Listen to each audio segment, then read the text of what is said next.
Welcome back to Tim Women Technology. Today we're going to check out the photo display hub mode on the Google tablet. And this is a video I don't see much on YouTube, so I'm hoping I can help. So to access that, if you have a Google tablet, you're going to go to settings. I know some people don't have one and they're just looking about getting one. Next up, you're going to go to hub mode and then you're going to go to screensaver. Now this only works if it is charging. And then you have all these different options like Weather Frog or stuff like that. But you go to Google Photos, you have to connect it to your account. And then all of your albums are there, shared and unshared. I have 4 albums specifically. I have my drama one, and then I have my favorites, and then I have the Nutcracker, and then Slideshow is something I don't want to favorite, but I do want it to be in the running. And so it just cycles through all of them. If you want to have a certain person, then you can scroll and select a person. But if you do that, it's going to create one of the Google Photos album in your Google Photo library. As you can see, you can swipe through them, and then in the very bottom is like the date as well as which album it is from. So that is something to know. You just can swipe through a whole bunch of them.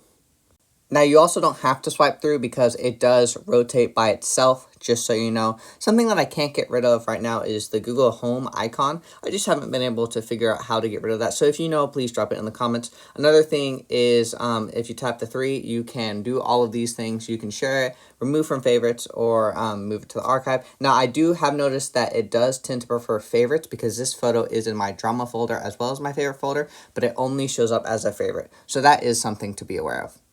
Another thing to note is that it does a really good job about facially putting 2 things together. Now, most of these photos have me in it, so it's going to track through those. As you see, 2 of me. But if you go over here, while there is 2 of me, there's also 2 of my friend Jaren. And so it does try to do that, which I have found it's gotten really good facial tracking, especially because I do have their faces saved in my Google Photos. As you see here as well, it has pulled 2 ones of my friend Sydney and put them together. So if you just swipe through them, it will tend to put 2 together or group together. As you see, all 4 of us are together. And then, so that is something to be aware of.